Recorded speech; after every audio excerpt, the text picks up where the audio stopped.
नमस्कार, मैं हिमांशु मिश्रा। आप देख रहे हैं भारती टीवी। दोस्तों, आज हम उस मुद्दे पर चर्चा करेंगे जो बड़े शहरों में ये घटना आम हो चुकी है।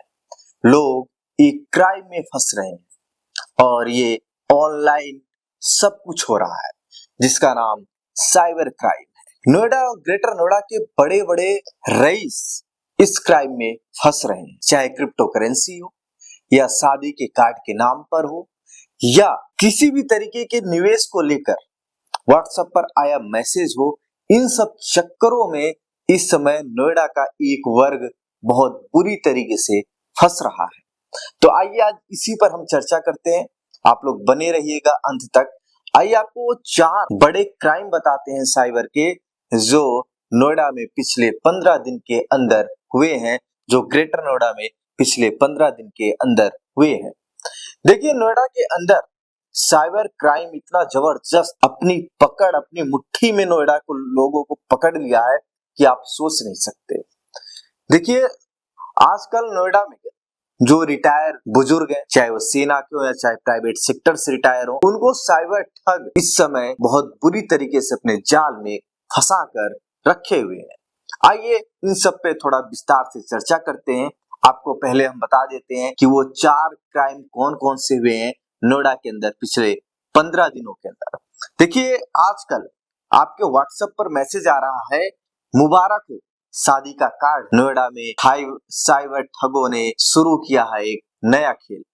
क्रिप्टो करेंसी में निवेश करने के नाम पर इंजीनियर से साइबर ठगों ने 13 लाख रुपए ठग लिए और अधिक मुनाफे का झांसा देते हैं ये ठग।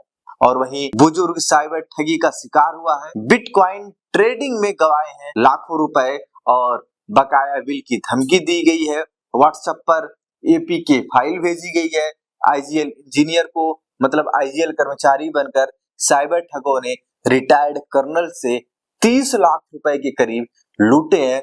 तो दोस्तों, आइए थोड़ा इन सब खबरों को हम थोड़ा विस्तार से जानते हैं, इन पर हम फोकस करते हैं और इन खबरों का हम डिकोड करते हैं। देखिए, आप सावधान रहिए। शादी की पार्टी की खुशियां शादी का कार्ड समझकर आपका बैंक खाता खाली कर सकती हैं। शादियों के मौसम में साइबर ठग सक्रिय हो गए हैं। वे शादी के कार्ड की आड़ में एपीके फाइलें भेज रहे हैं। अगर लोग गलती से ये फाइलें खोल लेते हैं तो वे उनके जाल में फंस रहे हैं। साइबर ठग मोबाइल फोन हैक करके लोगों की निजी और बैंकिंग जानकारी इकट्ठा कर उन्हें ठग रहे हैं। साइबर सुरक्षा अधिकारी लोगों से धोखाधड़ी से बचने की अपील कर रहे हैं। वे जाने पहचाने नंबरों से एपीके फाइलें खोलने और डिलीट करने से बचने की सलाह दे रहे हैं और आप सबको सावधान रहने की जरूरत है।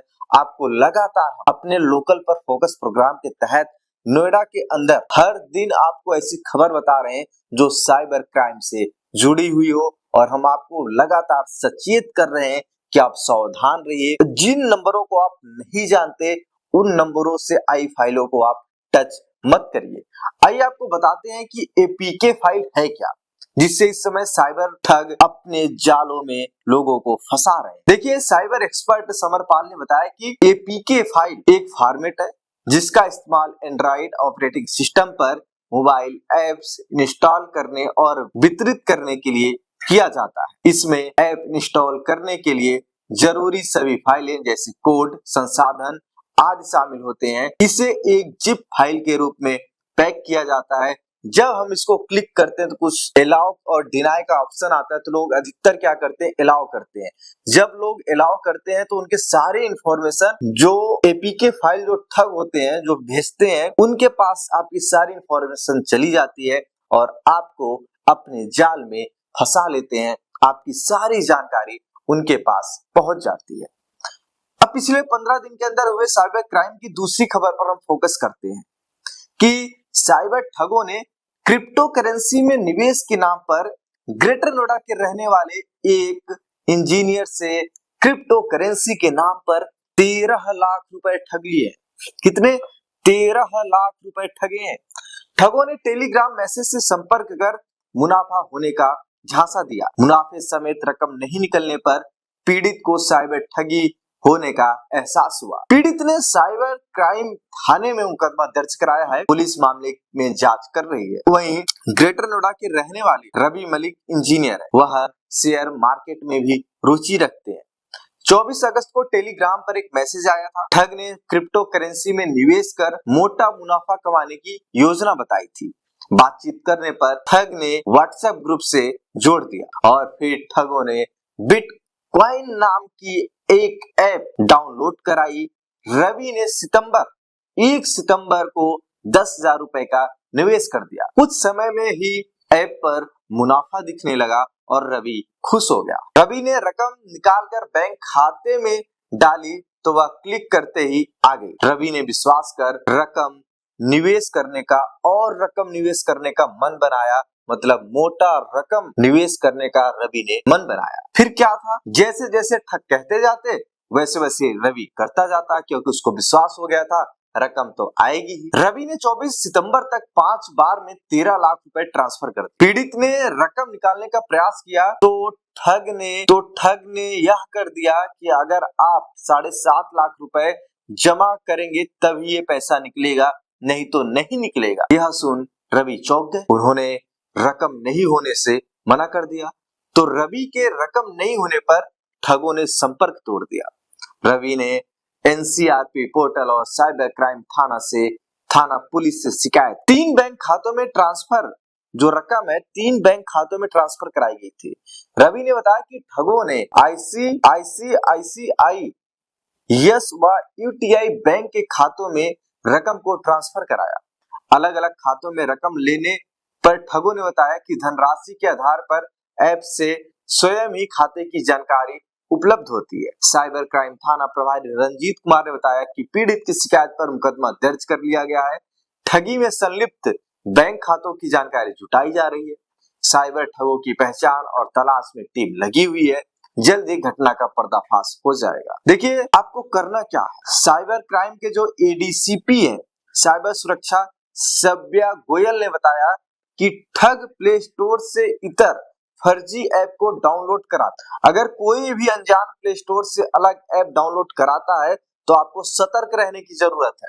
ठग व्हाट्सएप पर लिंक भेजकर फर्जीवाड़ा करते हैं, मतलब आप सावधान हो जाइए कि अगर आपको प्ले स्टोर से अलग कोई ऐप डाउनलोड कराया जाता है गूगल क्रोम पर जाकर, तो आपको ऐसे ऐप को डाउनलोड नहीं करना है, वरना आप भी साइबर ठगी का शिकार बन सकते हैं। ये साइबर सुरक्षा की एडीसीपी बता रही है कि आप सावधान रहिए। आप व्हाट्सएप पर आए लिंक पर कोई भी क्लिक ना करें, किसी भी एपीके फाइल पर आप क्लिक ना करें। अब ग्रेटर नोएडा से ही पिछले 15 दिनों के अंदर एक और खबर आई कि साइबर जालसाजों ने ग्रेटर नोएडा के सेक्टर 3 निवासी 83 वर्षीय बुजुर्ग को बिटकॉइन फॉरेक्स ट्रेडिंग के विज्ञापनों का लालच देकर कई लेन देन में 50-50 लाख रुपए की ठगी कर ली। इंटरनेट पर विज्ञान का प्रचार करने के नाम पर जालसाजों ने उन्हें व्हाट्सएप ग्रुप में जोड़ा और खाते की पूरी जानकारी हासिल कर ली। बाद में उन्होंने लाभ एक धार्मिक संस्था को दान करने की इच्छा जताई। उनके खाते से ऑनलाइन लेन देन का पता चलने पर उनके परिवार को शक हुआ और उन्होंने तुरंत साइबर क्राइम पुलिस स्टेशन में धोखाधड़ी का मामला दर्ज कराया। पीड़ित शैलेंद्र कुमार गुप्ता एक निजी कंपनी से सेवानिवृत्त और ग्रेटर नोएडा में अकेले रहते हैं। वह गुड़गांव में रहते थे और ग्रेटर नोएडा में भी रहते हैं, मतलब दोनों जगह रहते हैं। तो 1 अगस्त को एक अज्ञात नंबर से कॉल करने वाले ने बुजुर्ग व्यक्ति के बैंक बैलेंस और यात्रा सहित अन्य रुचियों की जानकारी मांगी। फिर जालसाजों ने बताया कि वह अपना पैसा निवेश कर सकते हैं और शेष राशि धार्मिक संस्थाओं और तीर्थ यात्राओं पर खर्च कर सकते हैं। इस योजना के तहत जालसाजों ने उनसे OSL नामक एक ऐप डाउनलोड करवाया। OSL नामक एक ऐप डाउनलोड कराया और फॉरेक्स ट्रेडिंग में पैसा लगाने के नाम पर वह जाल में फंस गए और पहली बार बिटकॉइन में $50 का निवेश किया। 13 अगस्त को जालसाजों ने बदले में 4900 रुपए का लाभ बुजुर्ग के खाते में ट्रांसफर कर दिया। जालसाजों ने उन्हें भरोसे में लेकर 7 किस्तों में 20 लाख रुपए से ज्यादा निवेश करने के लिए राजी कर लिया। इस तरह 17 से ज्यादा किस्तों में 41 लाख रुपए जालसाजों के खातों में ट्रांसफर कर दिए। इस तरह 17 से ज्यादा किस्तों में 41 लाख रुपए जालसाजों के खाते में ट्रांसफर कर लिए।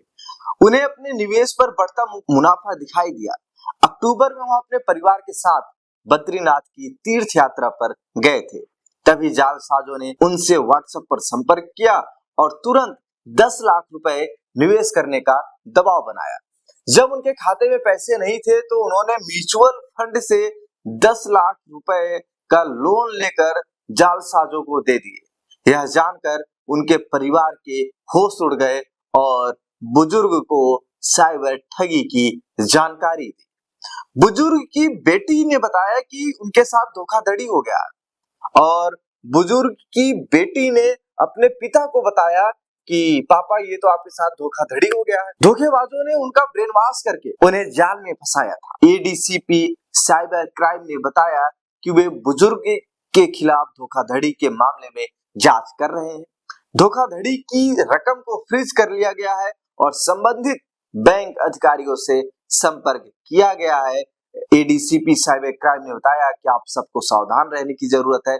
ऐसी घटना इस समय नोएडा और ग्रेटर नोएडा में बहुत चरम पर है और उन सोसाइटियों में जो BVIP सोसाइटी कही जाती। अब साइबर जालसाजों ने एक ऐसा कृत्य किया है जिसे जानकर आपके होश उड़ जाए। इस बार ऐसा कृत्य किया कि आप कहेंगे साइबर जालसाज ऐसा भी कर सकते हैं। साइबर जालसाजों ने खुद को IGL कर्मचारी बताकर एक सेवानिवृत्त कर्नल को बकाया बिल का न भुगतान करने पर बैंक खाता काटने की धमकी दी। इसके बाद बिल की आड़ में APK फाइल भेजकर उनका बैंक खाता खाली कर दिया।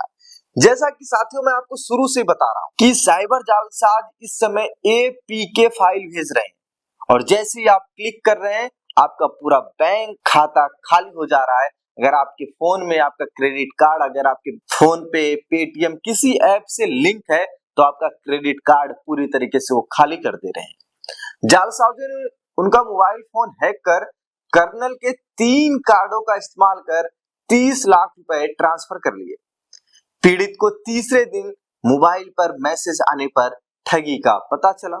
उन्होंने साइबर क्राइम थाने में शिकायत दर्ज कराई। नोएडा के सेक्टर 28 में रहने वाले सेवानिवृत्त कर्नल गोपाल कनाल को 7 नवंबर को IGL कर्मचारी बनकर एक जालसाज ने फोन किया। जालसाज ने बकाया बिल का दावा किया और 2 घंटे के भीतर भुगतान न करने पर कनेक्शन काटने की धमकी दी। कर्नल ने बिल का भुगतान करने का दावा किया। अब जालसाज इनके साथ कैसा कृत्य किए वो जानते हैं, मतलब इनको अपने साइबर जाल में कैसे फंसाए। आइए इस पे थोड़ा फोकस करते हैं, इसका डिकोड करते हैं। देखिए, जालसाज ने व्हाट्सएप के जरिए APK फाइल भेजकर बिल बकाया होने का दावा किया, लेकिन पीड़ित को यह पता नहीं चला कि जो फाइल उसने खोली थी वह APK फाइल थी। उन्होंने जालसाज को भुगतान की रसीद भेजी और फिर कनेक्शन काट दिया। 10 नवंबर की शाम को पीड़ित को अपने मोबाइल फोन पर बैंक खाते से पैसे कटने के कई मैसेज मिले। जब उसने उन्हें चेक किया तो सभी मैसेज में पैसे कटने की बात सामने आई। उसने परिवार के अन्य सदस्यों को बताया कि जालसाजों ने उसका मोबाइल फोन हैक कर लिया है, 3 क्रेडिट कार्ड और बैंक खातों की जानकारी हासिल कर ली है और फिर धोखाधड़ी को अंजाम दिया। पीड़ित ने तुरंत बैंक खाता, NCRP पोर्टल और साइबर क्राइम पुलिस स्टेशन में शिकायत दर्ज कराई और इस समय ADCP साइबर सिक्योरिटी सेव्या गोयल लगातार लोगों से अपील कर रही हैं, लोगों से बता रही हैं कि साइबर अपराधी IGL गैस और बिजली बकाया बिल, शादी के कार्ड, वाहन चालान आदि के नाम पर APK फाइल भेजकर मोबाइल फोन हैक कर रहे हैं। किसी भी अनजान व्यक्ति द्वारा भेजे गए दस्तावेज को खोलने से पहले आप जांच लें कि वह APK फाइल तो नहीं है और किसी भी हालत में APK फाइल खोलने से बचें। तो दोस्तों मैंने आपको जो चारों रिपोर्ट्स बताई, जो चार बताए, इन चार लोगों के बारे में मैंने आपको बताया, इनके साथ जो ठगी हुआ है ये व्हाट्सएप के जरिए हुआ है। व्हाट्सएप आपके कम्युनिकेशन को आसान बना दिया है, लेकिन आपको साइबर ठगी के जाल में फंसा रहा है। टेलीग्राम आपको साइबर ठगी के जाल में फंसा रहा है। अगर आपके पास कोई अनजान लिंक आए तो उस पर क्लिक करने से पहले 1000 बार सोचिए। कोई एपीके फाइल आए तो उसको क्लिक ही ना करिए, डिलीट कर दीजिए, क्योंकि आपके क्लिक करते ही आपके सारे बैंक अकाउंट से जुड़े ऐप एक्टिव हो जाएंगे। आपके फोन में एक्टिव नहीं होंगे, बल्कि जिन्होंने इस लिंक को भेजा है उनके फोन में एक्टिव हो जाएगा और आपका क्रेडिट कार्ड, बैंक अकाउंट सब खाली कर दिया जाएगा। आपको पूरी तरीके से जालसाज अपने कब्जे में कर लेंगे। जितना चाहेंगे आप उतनी रकम दोगे, तब तक आप मना नहीं कर सकते जब तक आप साइबर सिक्योरिटी के पास न जाएं, क्योंकि आपको डरा के धमका के वो पैसे लेते रहेंगे। तो आपको सावधान रहने की जरूरत है। तो दोस्तों, भारती टीवी का एक विशेष पेशकश सोमवार से शुक्रवार तक चलता है, लोकल पर फोकस। इसमें हम नोएडा और ग्रेटर नोएडा की बड़ी खबरों पर फोकस करते हैं, आपके क्षेत्र की खबरों पर फोकस करते हैं, और उन सब खबरों का एक जो निचोड़ होता है आपको हम शनिवार को देते हैं। तो दोस्तों, बने रहिए आप हमारे साथ भारती टीवी पर। नमस्कार।